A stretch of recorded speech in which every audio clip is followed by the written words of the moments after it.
So here we are at one of our current projects. I'm going to show you how you can make unmortgageable properties mortgageable. So come on in. So today we're on site, and some of my students who are joining us in this project are going to be on site as well.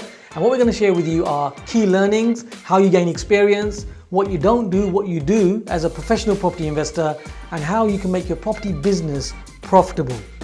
How excited are you for your 1 in 10 right now? I would say 8. I'm really excited to learn the detail. 10, definitely 10. It's a fantastic opportunity, nice location. 12 now. Richard's at the top of the game right now at 12. So should we have a little look around then? Yeah.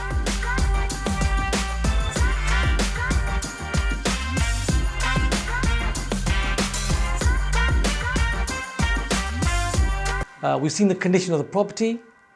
We've seen there are 2 rooms upstairs, 2 bedrooms, and we've also seen the single-story kitchen and the bathroom at the back, which has a structural problem. And we've seen the small yard at the back as well. When we're on a viewing, we got to visualize quickly and be ready to make offers the next day. So over to you guys. If I was looking at it to move into, right, that'd be out of the way. I'll actually move these stairs, I'd turn them around the other way.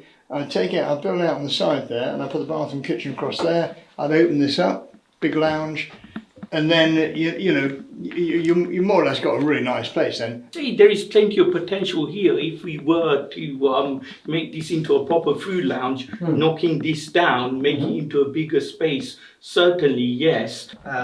Since this is a rental property, I'll probably divide this room, make it into a room, and then use that as dining and the sitting room, and also keep the kitchen and bathroom where it is. Maybe just make over, and then maybe if possible upstairs add a WC and keep the 2 rooms upstairs. We need to utilize the space. This could become another bedroom, that could be a lounge. Maybe open it up a little bit more on the side, utility room, new kitchen, new bath. If possible, upstairs, we put a WC as well. Very similar, because we want to use the room to get maximum kind of returns. So I think the ideas that you come up with are some really good ideas. Now what we've got to do is we've got to have a balanced approach, right? Because we've got to make it a profitable business as well. We're making it absolutely a home for someone. And I concur with what you guys have said. You want it to be a habitable a property, a desirable property that people want to live in. However, the desirability isn't an aspirational property. It's a big mistake that many investors make. So what you're looking for is a functional property. A functional property where a tenant is desiring to live in it. And that is where you save a lot of money. We put a doorway here. So as you come in through the passageway, you've got a separate room. Yeah. This is a very easy partition. Here we put plasterboard and so on. Create a nice partition here. And there's a separate room here. And of course, the tenant can move through come into the lounge. They've got 2 separate rooms. So in this area there is Article 4. So when it comes to HMOs, for example, if we were having more than 2 unrelated people, just for clarity, then we would need planning. We would also need a license. So in this area, what we're going to be doing is we're going to be converting this into a buy-to-let. You could make a bedroom here on the ground floor, and it could be a HMO in an area that works. However, the valuer will come in and say, sorry, yes, it can be a rental for a HMO. However, we're not going to class this room as a bedroom.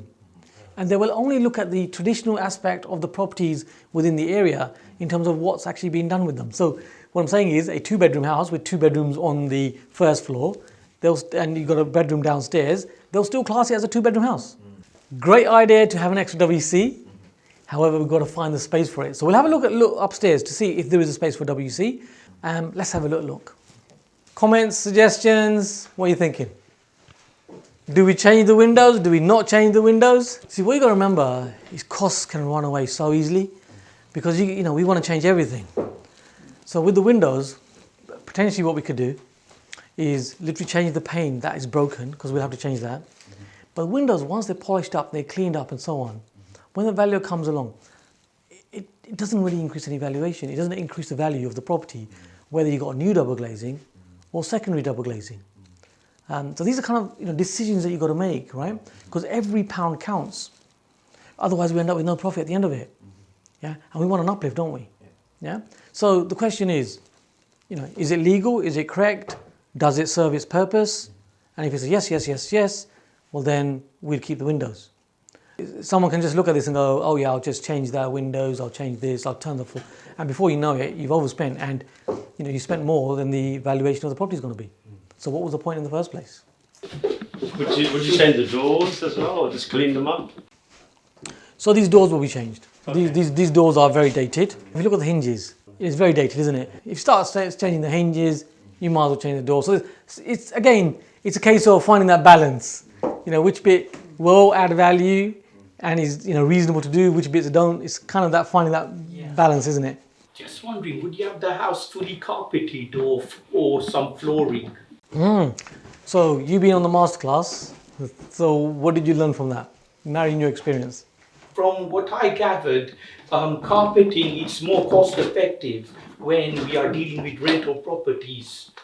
Yeah, I agree with you. So what we're going to have here is carpet on the upper floors. And then on the ground floor, we'll also have carpet, and we'll have a good vinyl in the kitchen and in the bathroom area. So radiators are absolutely fine. So sometimes radiators can just need a good flush out to make sure that the radiators are working well and it doesn't impact the boiler. So we'll do some of that. EPC ratings are have changed. Got to be C. And the current rating is RC. However, new legislation coming in, that we have a whole new EPC standard.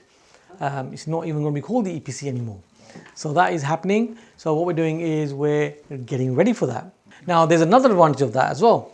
Some of the lenders right now are actually giving golden handshakes, if you want to call them that.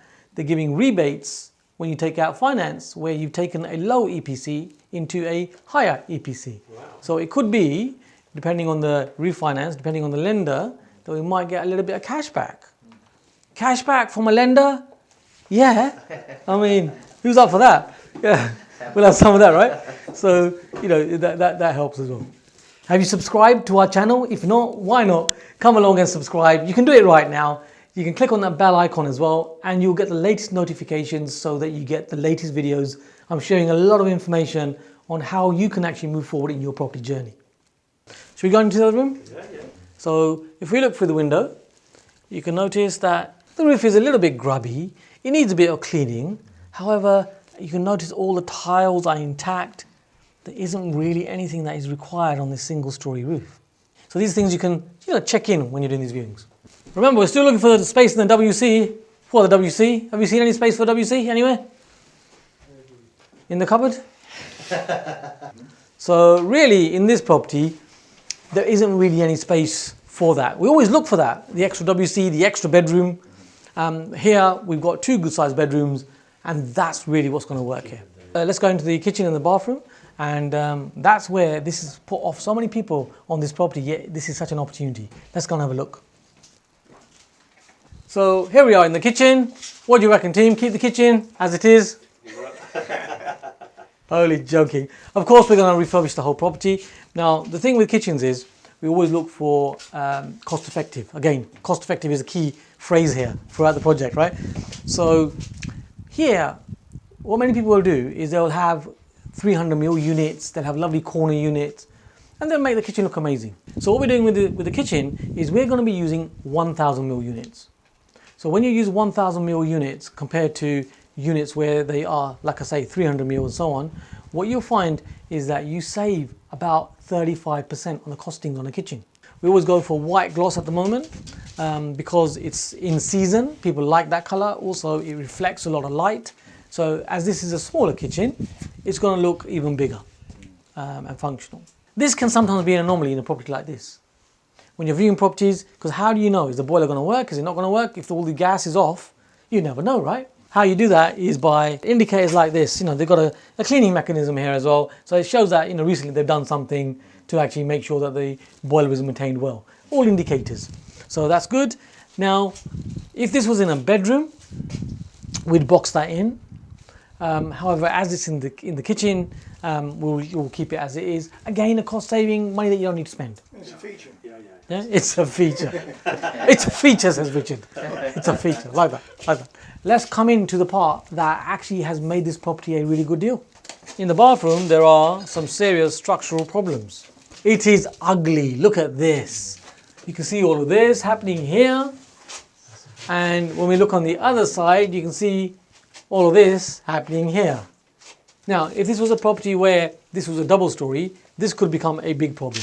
However, as it's a single story, and actually it's at the back end of the single story, 3 by 2 meter space, and what this means is these are minor structural problems. However, as investors and developers, this minor structural problem can be fixed and this property can be put back into habitable condition, although it's not right now. What about this one here? This seems to be coming up as well. What we're going to do here is we're going to tie this back with heli bars, some structural material.